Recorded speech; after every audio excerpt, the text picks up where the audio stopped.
This medicine of laughter is offered to you free of cost by KKK satirists under the able direction of KKK techie Mr. Amrit Raj and penned by Mr. Deepak Kanchi.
ಇವತ್ತು swimming class ಇದೆಯಲ್ಲ? ಹೌದು. ಹೌದು ಅಂತೀಯ, ಮನಸ್ಸಲ್ಲಿ ಬಿಡುವಂತೀಯ? ಪಾಪ ಮಗು ಸುಸ್ತಾಗಿದೆ, ಅದಕ್ಕೆ ಅನ್ಸುತ್ತೆ. ಸರಿ ಹೋಯ್ತು ನಿಂದು. ಸ್ವಿಮ್ಮಿಂಗ್ ಆದ್ಮೇಲೆ ಪೇಂಟಿಂಗ್ ಕ್ಲಾಸ್ ಬೇರೆ ಇದೆ. ಆಯ್ತು, ಈ ಮಗನ ಬಿಡಲ್ಲ. ಇದು ಸ್ಪರ್ಧಾತ್ಮಕ ಕಣೆ, ಎಲ್ಲಾದ್ರಲ್ಲೂ ಮುಂದಿರ್ಬೇಕು.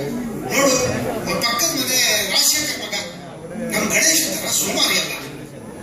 ಅವನು ಬೆಳಿಗ್ಗೆ ಎದ್ದು ಯೋಗ ಕ್ಲಾಸ್ ಮಾಡಿ ಮತ್ತೆ ಜಾಗಿಂಗ್ಗೆ ಹೋಗ್ತಾನೆ, ಆಮೇಲೆ ಸ್ವಿಮ್ಮಿಂಗ್ ಕ್ಲಾಸ್ಗೆ ಹೋಗ್ತಾನೆ. ಸಾಕ್ ನಿಂದು ಯೋಗ ಕ್ಲಾಸ್ ಸ್ವಿಮ್ಮಿಂಗ್ ಅಂತ ಅತಿಯಾತ್ರಣ ನಿಂದು. ಹಾಗಲ್ಲ, ಅವನ್ನ ನೋಡಿದ್ರೆ ಏನ್ ಖುಷಿ ಆಗುತ್ತೆ ಅಂತೀಯ. ಎಷ್ಟೊಂದು ಚಟುವಟಿಕೆ. ಹಾಗೆ ಬೇರೆ ಮಕ್ಕಳಿಗೆ ಹೋಲಿಸೋದು ತಪ್ಪು ಕಣ. ತಪ್ಪು ಇಲ್ಲ, ಒಪ್ಪು ಇಲ್ಲ. ಇದು ಡಿಜಿಟಲ್ ಏಜ್, ನಿಮ್ಗೆಲ್ಲ ಗೊತ್ತಾಗೋದು. ಆಯ್ತಪ್ಪ, ನಾನು ಓದಿಲ್ದೇ ಇರ್ಬೋದು, ಆದ್ರೆ ಬುದ್ಧಿವಂತರು ಮಕ್ಕಳನ್ನ ಬೇರೆಯವ್ರ ಜೊತೆ ಹೋಲಿಸಿ ಮನಸ್ಸು ನೋಯಿಸಬಾರ್ದು. ಅಲ್ಲೇನು ಸುನೀತಾ? ಹೌದು ಅತ್ತೆ, ನಾನು ಎಷ್ಟು ಸತಿ ಹೇಳಿದ್ದೀನಿ ನಿಮಗೆ, ಕೇಳೋದೇ ಇಲ್ಲ ಅಂತಾರೆ. ನೋಡ್ತಾ ಇರು, ಆಚಾರ ಹೆಂಗ್ ಬಿಡಿಸಿ ಸುಮ್ಮನೆ ನಿಂತ್ಕೊಂಡು ಮಜಾ ಅಷ್ಟೇ. ಆಯ್ತು ಅತ್ತೆ. ಈಗ ಹೋಲಿಸೋದು ತಪ್ಪಲ್ಲ ಅಲ್ವಾ? ಅಲ್ವೇ ಅಲ್ಲ. ನೋಡಿ ಸುನೀತಾ, ನಮ್ಮಮ್ಮನೂ ನನ್ನ ದಾರಿಗೆ ಬರ್ತಿದ್ದಾರೆ. ಹೌದು, ದಾರಿಗೆ ಬರ್ತಾ ಇದ್ದೀನಿ. ಒಂದ್ ನಿಮಿಷ, ಈಗ ನನ್ನ ಪ್ರಶ್ನೆ ಉತ್ತರ ಕೊಡು. ನಿನ್ ಮಗನಿಗೆ ಎಷ್ಟು ವರ್ಷ? 9. ಎಷ್ಟನೇ ಕ್ಲಾಸ್? ಹೋಲಿಸೋದು ತಪ್ಪಲ್ಲ ಅಲ್ವಾ? Focus on daddy only. ನೀನು 9ನೇ ವಯಸ್ಸಲ್ಲಿ Edwin, sit down. Sit down. Don't shake. ಯಾಕಲ್ಲ ಇದೆಲ್ಲ ಈಗ ಯಾಕೆ? ನಿಮ್ಮ ಅಮ್ಮ ಕೇಳಿದ ಪ್ರಶ್ನೆ ಉತ್ತರ ಕೊಡಲು ಬಂದಿರೋ? ನಾನು ಹೇಳ್ತೀನಿ ಕೇಳು ಸುನೀತಾ. Hold this tissue. 1ನೇ ಕ್ಲಾಸ್ ಅಲ್ಲಿ ಇದ್ದೆ. Hold this tissue. ದುಃಖಿ ಬೇರೆ ಹೊಡೆದಿಲ್ಲ. 1ನೇ ಕ್ಲಾಸ್ ಅಲ್ಲಿ ನಾಮಕ ಇದೆಯಾ? ಹೀಗೆ 9ನೇ ವಯಸ್ಸಿನಲ್ಲಿ ಎಷ್ಟು ಭಾಷೆ ಬರ್ತಾ ಇತ್ತು? ಇಂಗ್ಲಿಷು, ಕನ್ನಡ, ಆಮೇಲೆ ಹಿಂದಿ ಕೂಡ ಬರ್ತಾ ಇತ್ತು. ತಲೆ ಬರ್ತಾ ಇತ್ತು ಬರೀ ಕನ್ನಡ, ಅದು ಅರ್ಧಂಬರ್ಧನೆ. ನಮ್ಮ ಗಣೇಶನ್ ನೋಡು, ಕನ್ನಡ, ಇಂಗ್ಲಿಷು, ಹಿಂದಿ ಮತ್ತು ಫ್ರೆಂಚ್ ಬೇರೆ ಅಂತೆ, ಎಲ್ಲ ಗೊತ್ತವನಿಗೆ. ನಿನಗೆ ಬೆಳಿಗ್ಗೆ 10ರಿಂದ 4 ಗಂಟೆವರೆಗೂ ಸ್ಕೂಲ್ ಇರ್ತಿತ್ತು ಅಲ್ವಾ? ಹೌದು. ಬಂದ್ಮೇಲೆ ಏನ್ ಮಾಡ್ತಾ ಇದ್ದೆ? ಇನ್ನೇನ್ ಮಾಡೋದು? ಬ್ಯಾಟ್ ಬಾಲ್ ತಗೊಂಡು ಫೀಲ್ಡ್ ಓಡ್ತಾ ಇದ್ದೆ. ಒಳ್ಳೆ ಟೈಮ್, ಎಂತ ಮಜಾ ಅಂತೀರ. ಆಮೇಲೆ ಮಾಡ್ಕೊಂಡ್ ಬಂದು ಕಡಕ್ದಾಗಿ ತಿಂದು ಟಿವಿ ನೋಡಿ ಮಲಗ್ತಿದ್ದೆ. ಬೆಳಿಗ್ಗೆ ಏನೋ ಒಂದು ಅರ್ಧ ಗಂಟೆ ಓದ್ತಿದ್ದೆ ಅಷ್ಟೇ. ಹೌದಾ ಅತ್ತೆ? ನಮ್ ಗಣೇಶ ಪಾಪ ಬೆಳಿಗ್ಗೆ 9ರಿಂದ 4:15ವರೆಗೂ ಸ್ಕೂಲು, ಸಂಜೆ 5 ಟ್ಯೂಷನ್ನು, 6:30ಗೆ ಡ್ಯಾನ್ಸ್ ಕ್ಲಾಸು. ಪಾಪ 8ಕ್ಕೆ ಮನೆಗೆ ಬರುತ್ತೆ, ಊಟ ಮಾಡಿ ಮತ್ತೆ ಓದುತ್ತೆ, 10-10:30 ಮಲಗ್ಕೊತಾನೆ. ಅಂದ್ರೆ ಅತ್ತೆ, ನನ್ನ ಮಗ ನಿಮ್ಮ ಮಗನಿಗಿಂತ ತುಂಬಾ ಕಷ್ಟ ಪಡ್ತಾ ಇದ್ದಾನೆ ಅಂತ ಹೇಳ್ತಿದ್ದೀನಿ. ಆಮೇಲೆ apple comparison, my son is at least 75% more hard working than your so very son. ಎಸ್ ತಾಯಿ ನಿಲ್ಸಿ, ಓಡಿಸೋದು ಮಹಾ ತಪ್ಪು. ಒಪ್ಕೊಂಡೆ. ನಾನು ಮಾಡೋ ಹರಾಜ್ ಹಾಕೋದನ್ನ ಮೊದಲು ನಿಲ್ಸಿ. ನಿಮ್ ಬುಡಕ್ ಬಂದಾಗ ನೋಡು ಎಷ್ಟೋ ನೋವಾಗುತ್ತೆ ಅಂತ. 5 ಬೆರಳು ಒಂದೇ ಸಮ ಇರೋಲ್ಲ. Not all men are created equal ಅಲ್ವಾ?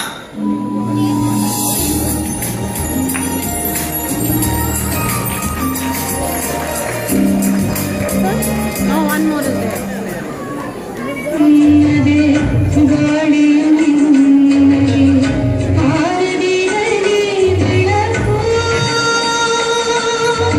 ಸಾಮಾನ್ಯವಾಗಿ ಅರಿವಿಗೆ ಬಾರದಂತಹ ಬಹಳಷ್ಟು ವಿಚಿತ್ರಗಳು ಪ್ರಕೃತಿಯಲ್ಲಿ ಅಡಗಿವೆ. ಅಂತಹ ವಿಚಿತ್ರಗಳು ಕೆಲವೊಮ್ಮೆ ಕೆಲವರ ಜೀವನದಲ್ಲಿ ಭಯಾನಕತೆಯನ್ನ ಸೃಷ್ಟಿಸುತ್ತವೆ. ಇಂತಹ ಮಾತುಗಳಿಗೆ ಜೀವಂತ ಸಾಕ್ಷಿ ನಟಿ ಭಾವನಾ. ಅವರನ್ನ ಆವರಿಸಿರೋ ವಿಚಿತ್ರ ಸಮಸ್ಯೆಗಳು ಹೇಗಾದ್ರೂ ಪರಿಹಾರವಾಗಲೆಂಬುದು ನಮ್ಮ ಕೋರಿಕೆ. ಇಂತಹ ಹಲವು ಸಂಗತಿಗಳ ನಡುವೆ ನಮ್ಮ ಕಡೆಯ ಪ್ರಶ್ನೆ ಇದು ಮುಖ್ಯ.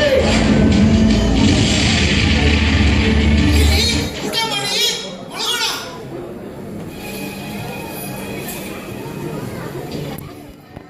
ಹೀಗೂ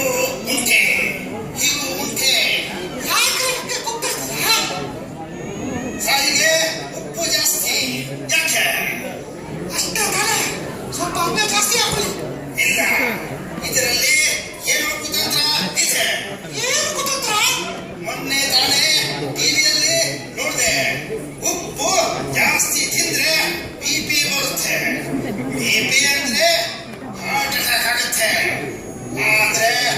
ನನ್ನ ಇನ್ಶೂರೆನ್ಸ್ ನಿನಗೆ ಸೇರುತ್ತೆ. ಅದು ನಿಜ. ಆದ್ರೆ ಈಗ ಮುಂಚೆ ಹೆಂಡತಿಯಿಂದ ಅಡಿಗೆಯಲ್ಲಿ ಉಪ್ಪು ಹೆಚ್ಚು ಹಾಕಿ ಗಂಡನ ಕೊಲೆ. ಆದ್ರೆ ಮೊದಲು ಇನ್ಶೂರೆನ್ಸ್ ಮಾಡಿಸಿ, ಆಮೇಲೆ ಎದೆ ಮಾಡ್ಕೊಳ್ಳಿ. ಹೌದಲ್ಲ, ನನಗೆ ಇನ್ಶೂರೆನ್ಸ್ ಇಲ್ಲ. ಈಗ ಆದ್ರೆ ಊಟ ಮುಗಿಸಿ. ನನಗೆ ಯಾಕೋ ಅನುಮಾನ. ತುಂಬಾ ಬಲವಂತ ಮಾಡಿ ಊಟ ಮಾಡಿಸ್ತಿದೀಯಾ? ಒಳ್ಳೆ ಕರ್ಮ. ನನಗೆ ಮಾತ್ರ ಊಟ ಊಟ ಮಾಡು ಅಂತೀಯ, ನೀನ್ ಮಾತ್ರ ತಿಂತಾ ಇಲ್ಲ. ಯಾಕೆ? ನಂದಾಯ್ತು. ನೀವು ತಿನ್ನಿ, ಸುಮ್ಮನೆ ಬಾಯಿ ಮುಚ್ಕೊಂಡು. ಬಾಳು ಪುಟ್ಟ ತಿಂಡಿ ತಿನ್ನು ಎಂದೆ. ಅಮ್ಮ ಏನ್ ಮಾಡಿದ್ರಿ ಇವತ್ತು? ನಿನಗೆ ಇಷ್ಟ ಅಂತ ವೆಜಿಟೇಬಲ್ ಫ್ರೈ ಮಾಡಿದ್ದೀನಿ. So nice. ಅಮ್ಮ ನಿಮ್ಗೂ ಇಷ್ಟ ಅಲ್ಲ ಪುಲಾವ್ ಅಂದ್ರೆ? ಇಬ್ರು ಕುತ್ಕೊಳ್ತೀನಿ ನಾನು. ಈಗ ತಾನೇ ಊಟ ಆಯ್ತು ಅಂದೆ, ಈಗ ನೋಡಿದ್ರೆ ತಿಂತಾ ಇದೀಯ. ನನಗೆ ಉಪ್ಪು ನೀರಲ್ಲಿ ಮಾಡಿರೋ ತಣ್ಣಗಿನ ಅನ್ನ ಸಾರು, ನಿನಗೆ ಬಿಸಿ ಬಿಸಿ ಪಲಾವ್. ಈ ನಿನ್ನ ವರ್ತನೆ ನನ್ನ ಕುತೂಹಲವನ್ನ ಕೆರಳಿಸಿದೆ. ಈ ದ್ವಂದ್ವ ನೀತಿ ನೋಡಿದ್ರೆ ಯಾಕೆ ಮಗನ ಕಣ್ಣಿಗೆ ಎಣ್ಣೆ, ಗಂಡನ ಕಣ್ಣಿಗೆ ಸುಣ್ಣ. ಈ ರಹಸ್ಯವನ್ನ ಭೇದಿಸಲೇಬೇಕು. ರೀ ಸಾಕು, ಹೆಚ್ಚು ಬೇರೆ ಬಂದಾಯ್ತು. ತಲೆ ಚಿಕ್ಕಡಿದ್ದಾಳೆ, ನಿಜ ಹೇಳ್ಬಿಡ್ತೇನೆ. ಹೌದಾ?